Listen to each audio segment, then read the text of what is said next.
வணக்கம் நேயர்களே, கடவுளூர் டிவி நேயர்களுக்கு லக்ஷ்மணா அன்பு வணக்கங்கள். இப்போ நம்ம பார்க்க போகிறது வார ராசி பலன் 24ஆம் தேதியிலேருந்து 2ஆம் தேதி வரை எப்படி இருக்க போகுதான்னு பார்க்க போகிறோம். ஸோ எப்போதும் சொல்லதாங்க, லக்னத்துக்கு பாருங்கள். ராசிக்கு பார்ப்பதை விட லக்னத்துக்கு பார்க்க ரொம்ப பர்ஃபெக்டாக இருக்கும். உதாரணமாக ஒரு மகர லக்னம் விருச்சிக ராசினா நீங்கள் விருச்சிக ராசிக்கான பலன்களை பார்க்கறத விட மகர ராசிக்கான பலன்களை பார்க்க ரொம்ப பர்ஃபெக்டாக இருக்கும். முதல்ல வர்றது பொது பலன்கள், அதுக்கப்புறம் தசாபுக்தி பலன்கள் வரும். ஸோ உங்களுக்கு என்ன தசாபுக்தி அந்தரங்கள் நடக்குதோ அதை நீங்கள் மேட்ச் பண்ணி பார்க்கும்போது உங்களுக்கு ரொம்ப பர்ஃபெக்டாக இருக்கும். வீடியோட எண்டில் டிப் ஆஃப் த வீக் இருக்குது, மறக்காமல் பாருங்கள். தனுசு ராசி. ஸோ தனுசு ராசிக்கு பார்த்தீங்கன்னா உங்களது ராசி அதிபதி குரு. ஸோ குரு பார்த்தீங்கன்னா உங்களுக்கு 6ல் இருக்காருங்க. ஸோ 4ஆம் அதிபதி 6ல் இருக்கும்போது சொத்துக்கள் வாங்குறது, வண்டி வாங்கணும், சின்ன பழுது ஏற்பட்டு அதனால் அது ரிப்பேர் பண்ணுற மாதிரியான விஷயங்கள் சில பேருக்கு ஏற்படுத்தும். மற்றபடி பார்த்திங்கன்னா தாயாரோட உடல்நலம் சார்ந்த விஷயங்களும் கொஞ்சம் கவனமாக இருக்கிறது ரொம்ப ரொம்ப நல்லதுங்க. அதுக்கப்புறம் பார்க்கும்பொழுது உங்களுடைய 2ஆம் அதிபதி 3ல் இருக்கும் சின்ன சின்ன கலகங்கள் ஏற்படுவதற்கான வாய்ப்புகள் இருக்கும். ஸோ குடும்பத்திலும் கொஞ்சம் சில நேரங்களில் நம்ம புதிய சொத்துக்கள் வாங்கலாம் அப்படிங்கிற எண்ணங்களும், புதிய வண்டி வாகனங்கள் வாங்கலாங்கிற எண்ணங்களையும் கண்டிப்பாக ஏற்படுத்தும். ஸோ எல்லாமே இருக்கும். இருந்தாலும் 2ஆம் அதிபதி 3ல் இருக்கும்போது கொஞ்சம் நம்மளை நிறைய பேர் கண்காணிக்கிற மாதிரியான விஷயங்கள், தேவையில்லாத இடத்துல கேமரா வைக்கிறது, நம்ம மொபைலில் ட்ராக் பண்ணுறது, இந்த மாதிரி விஷயங்களாகவும் கொஞ்சம் கேர்ஃபுல்லாக இருந்துக்குங்க. அதுக்கப்புறம் பார்க்கும்போது உங்களுடைய 4ஆம் அதிபதியான குரு 6ல் இருக்கும்போது தாயாரோட உடல்நலம் சார்ந்த விஷயங்கள் ரொம்ப இருந்தாலும் அது ஒன்றும் பிரச்சனை வர, ஏன்னா ஒரு பரிவர்த்தனை இருக்கும்போது சிறப்பான பலன்களை கண்டிப்பாக ஏற்படுத்துங்க. வேலையில் நல்ல ஏற்றங்கள் வருவதற்கான வாய்ப்புகளையும் சில பேருக்கு ரொம்ப நல்லாயிருக்கும். 4, 6 போதே கொஞ்சம் அம்மாவோட உடல்நலம் சார்ந்த விஷயங்கள் கொஞ்சம் கவனம், மற்றபடி எல்லாமே சிறப்பு தான். அதுக்கப்புறம் 5ஆம் அதிபதி. ஸோ 5ஆம் அதிபதியான செவ்வாய் 7ல் இருக்கும். குழந்தைகளுடைய சுப நிகழ்ச்சிகள் சார்ந்த விஷயங்கள் நடப்பது, அதுக்காக கொஞ்சம் செலவு பண்ணுற மாதிரி விஷயங்கள் இருக்கும். ஆன்மீக சுற்றுலா, வெளியூர் பிரயாணங்கள் போகிறதுக்கான வாய்ப்பு ரொம்ப நல்லாயிருக்கு. 6ஆம் அதிபதியான சுக்கிரன் அவங்களுக்கு பரிவர்த்தனையில் 4ல் இருக்கும்போது 4, 6 பரிவர்த்தனை, வீடு பராமத்து வேலைகள், வண்டி பராமத்து வேலைகள், புதிய சொத்துக்கள் லோன் போட்டு வாங்குறது, வண்டி வாகனம் ஒரு லோன் போட்டு புது வண்டி வாங்குறது, இந்த மாதிரி விஷயங்கள்லாம் நடக்கிறதுக்கான வாய்ப்பு ரொம்ப சிறப்பாக இருக்குது. 7ஆம் அதிபதியான புதன் 3ல் இருக்கும்போது வியாபார ரீதியாக நிறைய பிரயாணம் பண்ணுற மாதிரி விஷயங்களை ஏற்படுத்திடும். புதிய ஒப்பந்தங்கள், புதிய விஷயத்துக்கான புதிய முயற்சிகளுக்காக நிறைய அலைச்சல் இருக்கிறதுக்கான வாய்ப்புகளை கண்டிப்பாக ஏற்படுத்தும். அதுக்கப்புறம் பார்க்கும்போது உங்களது 8ஆம் அதிபதியான சந்திரன். ஸோ 8ஆம் அதிபதியான சந்திரன் உங்களுக்கு ராசியிலே ஸ்டார்ட் ஆகும்போது கொஞ்சம் திங்கள் செவ்வாய் சின்ன சின்ன மன உளைச்சல்கள் இருக்கும். அதுக்கப்புறம் குடும்பம் சார்ந்த விஷயங்கள் கொஞ்சம் வாக்குவாதங்கள் வர்றதுக்கான வாய்ப்புகளும் கொஞ்சம் கவனமாக இருந்துக்கணும். அதுக்கப்புறம் உங்களுக்கு 9ஆம் அதிபதியான சூரியன் 3ல் இருக்கும்போது நிறைய பிரயாணங்கள் நல்ல வெற்றிகள், நல்ல ஒரு சந்தோஷங்கள் வருவதற்கான வாய்ப்புலாம் இருக்குது. பெரிய வெற்றிகள், பெரிய லாபங்கள், தந்தை சார்ந்த விஷயங்கள், உயில் சம்பந்தமான விஷயங்கள்லாம் உங்களுக்கு பாசிட்டிவாக நடக்கிறதுக்கான வாய்ப்புலாம், புதிய ஒப்பந்தங்களால் பெரிய வெற்றி கிடைக்கிறதுக்கான வாய்ப்புலாம் ரொம்ப நல்லா இருக்குது. வெளிநாட்டில் இருக்கவங்க நல்ல பிரயாணங்கள் மூலியமாக பெரிய வெற்றி, பெரிய லாபங்கள் வரதுக்கான வாய்ப்பு ரொம்ப சிறப்பாக இருக்குங்க. அதுக்கப்புறம் 10ஆம் அதிபதியான புதன் 3ல் இருக்கும்போது புதிய தொழில் ஒப்பந்தங்கள் வருவதற்கான வாய்ப்புகள், அதனால் நல்ல லாபங்கள் வரதுக்கான வாய்ப்பும் ரொம்ப சிறப்பாக இருக்குது. ஸோ இது எல்லாமே புது பலன்கள் ரொம்ப சிறப்பாக இருங்க. இப்போ பார்க்க போகிறது தசாபுக்தி பலன்கள். தனுசு லக்னமாக இருந்து சூரிய தசாபுக்தி சூரியன் 9ஆம் அதிபதி 3லும் பிரயாணங்கள் மூலியமாக நல்ல லாபங்கள் வருது. அப்பா சார்ந்த உயில் சம்பந்தமான விஷயங்கள், சொத்துக்கள் சம்பந்தமான விஷயங்கள்லாம், பாக பிரிவினை சம்பந்தமான விஷயங்கள் சிறப்பாக நடப்பதற்கான வாய்ப்புலாம் ரொம்ப நல்லா இருக்குது. தனுசு லக்னமாக இருந்து சந்திர தசாபுக்தினா சந்திரன் பார்த்திங்கன்னா 8ஆம் அதிபதியாக இருக்கும்போது வாரத்தின் 30 திங்கள் செவ்வாயில் நீங்களே கொஞ்சம் மன உளைச்சல் இருக்க மாதிரி இருக்கும். அதுக்கப்புறம் குடும்பத்தில் சின்ன சின்ன வாக்குவாதங்கள் வருவதற்கான வாய்ப்பு ரொம்ப கவனமாக இருக்கின்றது ரொம்ப ரொம்ப அவசியம். தனுசு லக்னமாக இருந்து செவ்வாய் தசாபுத்தின்னு செவ்வாய் 12 மற்றும் 5ஆம் அதிபதியாக இருந்து அவர் ஒரு 7ல் இருக்கும்போது குழந்தைகள் விஷயங்களில் கொஞ்சம் வாக்குவாதங்கள் வர்றதுக்கான வாய்ப்புகளை கண்டிப்பாக ஏற்படுத்தும். ஏன்னா அது செவ்வாய் குருடைய சாதத்தில் வாக்குவாதங்கள் இருக்கும். சில பேர் குழந்தைகளுக்காக கொஞ்சம் கடன் வாங்குற மாதிரி விஷயங்களை கண்டிப்பாக ஏற்படுத்துங்க. ஸோ அதுக்கப்புறம் தனுசு லக்னமாக ராகு தேசம். ராகு 4ல் இருந்த சங்கர நட்சத்திரத்தில் போகும்போது 4 மூலமும் தாயாரோட உடல்நலம் சார்ந்த விஷயம் கொஞ்சம் ட்ரீட்மெண்ட் ஏற்படுத்தலாம். வண்டி வாகனங்கள், வீடு சம்மந்தமான விஷயம், பராமரிப்பு வேலைகளும், பழைய வீடு கொடுத்து புது வீடு வாங்கலாங்கிற எண்ணங்களையும் கண்டிப்பாக ஏற்படுத்தும். தனுசு லக்னமாக குரு தசாபுத்தியந்திரம். குரு பார்த்திங்கன்னா 6ல் இருக்கார். 4ஆம் அதிபதி 6 6, 4 பரிவர்த்தனை இருந்தாலே நல்ல வீடு சொத்துக்கள் ஏதாச்சும் வாங்கலாங்கிற எண்ணங்களை கண்டிப்பாக ஏற்படுத்தும். புதிய வண்டி வாகனங்களை வாங்குகிற யோகங்களையும் கண்டிப்பாக ஏற்படுத்துங்க. அப்புறம் தனுசு லக்னமாக சனி தேசாவது. சனி 2ஆம் அதிபதி 3ல் இருக்கும்போது கொஞ்சம் சின்ன சின்ன கலகங்கள் ஏற்படுத்துறதுக்கான வாய்ப்புகளை கண்டிப்பாக ஏற்படுத்தும். புதிய ஒப்பந்தங்களுக்காக நிறைய பிரயாணம் பண்ணுற மாதிரி விஷயங்கள், வேலை விஷயங்களில் நிறைய பிரயாணம் பண்ணுற மாதிரியான விஷயங்களை கண்டிப்பாக ஏற்படுத்துங்க. ஸோ அதெல்லாமே ரொம்ப சிறப்பு தான். சில பேருக்கு வேலையிலேயே நிறைய மாற்றங்கள் வர்றதுக்கான வாய்ப்பும் ரொம்ப நல்லாயிருக்கு. தனுசு லக்னமாக வந்து சனி தேசாபத்து. சனி வந்து பார்த்திங்கன்னா உங்களுக்கு வந்து மூன்றில் இருக்கும்போது சின்ன சின்ன கலகங்கள் வரும், கொஞ்சம் பார்த்து நடந்துக்கணும். மற்றபடி வந்து தனுசு லக்னம் வந்து புதன் தேசாபுத்தி வரும். புதன் வந்து 7 10ஆம் அதிபதி மூன்றிலும் புதிய தொழில் ஒப்பந்தங்கள் வருவதற்கான வாய்ப்புலாம் ரொம்ப சிறப்பாக இருக்குது. அந்த தொழில் ஒப்பந்தங்கள் வந்து அடுத்த கட்டத்துக்கு போகிறதுக்கான உங்கள் முயற்சியில் பெரிய வெற்றிகள் கிடைக்கிறதுக்கான வாய்ப்புலாம் ரொம்ப நல்லாயிருக்கு. அதுக்கான பிரயாணங்கள் நிறைய இருக்கும். சரி, நிறைய பேருக்கு வந்து நிறைய பிரயாணம் மேற்கொள்வதற்கான வாய்ப்புகளை கண்டிப்பாக கொடுக்கும். தனுசு லக்னம் வந்து கேது தேசாபுத்தி, கேது 10ஆம் அதிபதியாக இருந்து அவர் வந்து சூரிய சாரத்தில் இருக்கும். தொழில் ரீதியான விஷயங்கள், புதிய ஒப்பந்தங்கள் சைன் பண்ணுறது எல்லாமே ரொம்ப சிறப்பாக நிறைய பிரயாணங்கள் மேற்கொள்வதற்கான வாய்ப்புகளை கண்டிப்பாக கொடுத்துரும். தனுசு லக்னமாக இருந்து சுக்கிர தேசாபுத்தி சுக்கிரன் உச்சங்க.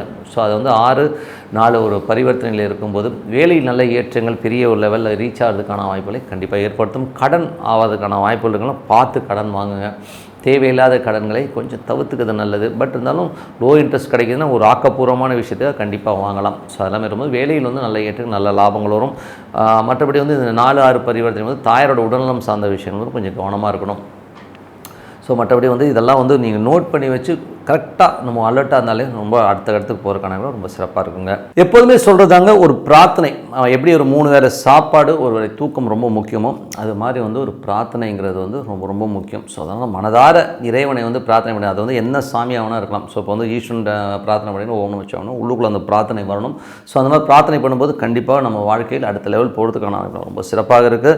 ஸோ இப்போ பார்க்க போகிறது tip of the week. So tip of the வீக்கில் இப்போ நம்ம பார்க்க போகிறது என்னென்னா, சூப்பர் ஸ்டார். நிறைய பேர் வந்து கேட்ட கேள்விகள் என்னென்னா, சூப்பர் ஸ்டார் ஜாதகம் எப்படிங்க அப்படிங்கிற மாதிரி. ஸோ சூப்பர் ஸ்டார் ஜாதகன்றது வந்து அவர் வந்து ஒன்று ஜெனட்டிக்கில் வரதாக இருந்தாலும் மேஜராக அந்த விஷயங்கள் எப்படி வரும்னா, இப்போ வந்து ஒரு ஜாதகம்னு எடுத்துட்டோம்னா விரும்புகிற ஒரு ராசி கட்டத்தை மட்டும்தான் நம்ம பார்க்குறோம். ஸோ ராசி கட்டம் பார்ப்பாங்க, இல்லை சில பேர் நவாம்ச கட்டம் பார்ப்பாங்க. பட் அப்படி கிடையாது. கிட்டத்தட்ட வந்து 32 கட்டங்கள் வரும். ஒரு ஜாதகம் வந்து 32 கட்டமாக பிரியும்.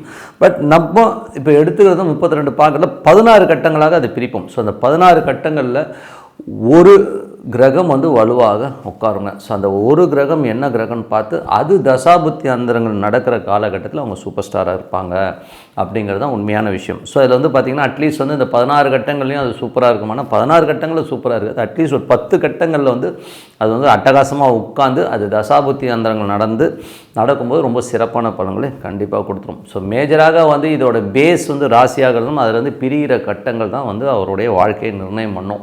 பட் எல்லாருக்குமே 16க்கு 16 சூப்பராக இருக்கணும். 16க்கு 16 யாருக்குமே சூப்பராக இருக்காது. 16க்கு ஒரு 10 இருந்தால் ஒரு சூப்பர் ஸ்டார். இதுவே வந்து ஒரு 6 இருந்ததுன்னா ஒரு நல்ல ஒரு செல்வந்தன், ஒரு பெரிய செல்வந்தனாக இருப்பார். ஓரளவுக்கு ஒரு பெயர் புகழ் இருக்கும். 5 இருந்ததுன்னா ஓரளவுக்கு மீடியமாக இருக்கிற ஒரு, அதோட கம்மியாக ஒரு 3 வர இருந்தாலே ஓரளவுக்கு நல்லா தான் இருப்பாங்க. ஸோ பட் இந்த 2 1 அந்த மாதிரிலாம் இருந்ததுன்னா ரொம்ப ஒரு நார்மல் லைஃபாக தான் இருக்கும். கொஞ்சம் லோயர் லைஃப்லேயும் மாட்டிக்கிறது இந்த மாதிரி தான். பட் என்ன தான் இந்த கிரகங்கள் வலுவாக அமைஞ்சாலும் அந்த தசாபுத்தி காலகட்டங்களில் மட்டும்தான் நமக்கு பணத்தை கொடுக்கும், நம்ம சூப்பர் ஸ்டாராக வைக்கும்ன்றது தான் உண்மையான விஷயம். ஸோ அந்த தசாபுத்தி காலங்கள் எப்போ வரும், அந்த காலகட்டங்கள் எப்படிங்கிறது தான் மேஜராக வேலை செய்யும். அப்போ தான் வந்து இவங்களுடைய ஸ்டாருங்கிறது வேலை செய்யும். அது நேரத்தில் சில நேரங்கள் வந்து பார்த்திங்கன்னா 30 வருஷம் 35 வருடங்கள் 50 ஆண்டுகள் வரை வந்து நம்ம சூப்பர் ஸ்டார் 50 ஆண்டுகள் வரை வந்து அவங்க சூப்பர் ஸ்டாராக இருந்திருக்காங்க. அது எப்படின்னும் போது அவங்களுக்கு வந்து நடக்கிற தசாபுத்திகள் அந்தரங்கள் ஒரு பக்கம் பர்ஃபெக்டாக உட்காந்தாலும் ஒரு திசைக்கு அப்புறம் அடுத்த திசைக்கும் வந்து பார்த்திங்கன்னா அதே ஸ்டார் லாடோ அந்த மாதிரி நட்சத்திரங்கள் வந்து ஒரு பேஸாக அமைஞ்சு அது தசாபுத்தி நடத்தும் போது அது ஒரு பெரிய சூப்பர் ஸ்டார் லாங்குவிட்டி நிறைய கொடுக்குது. இப்போ இளையராஜா எடுத்திங்கன்னா மோர் தென் ஒரு 30 இயர்ஸ்னு சொல்லுவோம். ஸோ சிவாஜி கணேசன் சார் எடுத்திங்கனாலும் ஒரு 30-35 ஆண்டுகள் வந்து ஒரு பெரிய ஸ்டார். எம்ஜிஆர் எடுத்தோன்னா அதே மாதிரி ஒரு காலகட்டங்களில் எல்லாருமே ஸ்டாராக இருந்துங்கன்னா காரணம் அந்த கிரகங்கள் இந்த 16 கட்டங்களில் இருக்கிற இடங்கள் அந்த வந்து ஸ்ட்ராங்காக உட்காரும்போது தான் இந்த விஷயங்கள் நடக்கும். அதுவும் வந்து 2 பெரிய பிளானட்டாக வரும்போது ஒரு சனி குரு இந்த மாதிரி ஒரு பெரிய பிளானட்டாக இருக்கும்போது 19 + 16 போது அதோடைய ஆண்டுகள் வந்து அதிகமாகிடுது. கிட்டத்தட்ட வந்து 30-35 ஆண்டுகள் வந்து ஒரு பீக்கான ஒரு ஸ்டேஜ் கண்டிப்பாக கொடுத்துரும். 50 ஆண்டுகள் வந்து அந்த ஸ்டார் லாட்ஸ் வந்து ரொம்ப சப்போர்ட்டிவாக இருக்கிறனால தான் அது சூப்பர் ஸ்டாராக இருக்கும். பேர் வைக்கும்போது கூட பார்த்திங்கன்னா, இப்போ நான் பேர் வைக்கும்போது வந்து நியூமராலஜி பிரகாரம் நிறைய பேர் நிறைய மெத்தட்ஸை ஃபாலோ பண்ணாலும் நான் வைக்கிறது வந்து இந்த 16 கட்டங்கள் வந்து எந்த கிரகம் வலுவாக இருக்குதோ அந்த நேமில் வைங்க, அது ரொம்ப சூப்பராக இருக்குன்றது தான் உண்மையான விஷயம். ஸோ அதனால் சூப்பர் ஸ்டாருங்கிறது இப்படி தான். ஏன்னா வந்து இந்த ஒரு ராசி கட்டத்தை மட்டும் வச்சு இவர் சூப்பர் ஸ்டார் இல்லைன்றதான் விட 16 கட்டங்கள் தான் நிர்ணயம் பண்ணுது. அது வந்து பார்த்திங்கன்னா ஒவ்வொன்றும் ஒவ்வொரு காலட்டம். இப்போ வந்து ஒரு ராசி கட்டத்துக்கு நவாம்ச கட்டத்துக்கும் ஒரு 22 நிமிடங்கள் வந்து டிஃப்ரென்ஸ் வரும். 22 நிமிடங்களுக்கு ஒரு நவாம்ச கட்டம் மாறும். அதேமாதிரி திரிகோண திரிகோண கட்டங்கள் 10 டிகிரிக்கு ஒரு முறை வந்து மாறும். அந்த மாதிரி ஒவ்வொன்றும் ஒவ்வொரு காலகட்டத்தில் வந்து அது மாறிக்கிட்டே வரும்போது அதில் சூப்பராக உட்கார்ற கிரகம் அட்டகாசமாக வேலை செய்கிறது தான் உண்மையான விஷயம். இது வந்து நாங்கள் ப்ராக்டிக்கலாக எல்லா இடத்துலையும் பார்த்தது தான். உங்கள் ஜாதகத்தில் அது இருந்தால் நீங்களும் சூப்பர் ஸ்டார் தாங்க. ஸோ என்னை பொறுத்தவரை நிறைய பேருக்கு அந்த தசாபுத்தி அந்தரங்கள் வராதனால வெறும் அந்த புத்தி காலகட்டங்களில் மட்டும் சில பேருக்கு வந்து நல்ல யோகம் நீங்கள் கூட பார்க்கலாம். சில பேருக்கு ஒரு 2.5 வருஷம் பிச்சுக்கிட்டு கொட்டிச்சிங்க, அதுக்கப்புறம் ஒன்றுமே இல்லைங்கன்னு சொல்கிறவங்க நிறைய பேர் பார்த்துருக்குறோம். சில பேருக்கு வந்து ஒரு பெரிய ராஜயோகமாக அந்த 2.5 வருஷமே முடிஞ்சிடும். எனக்கு தெரிஞ்ச ஒரு நண்பர் இருக்கார், அவருக்கு வந்து ஒரு தசாபுக்தியில் வெறும் அவர் சம்பாதிச்சதும் இந்த 2.5 வருஷம் தான்.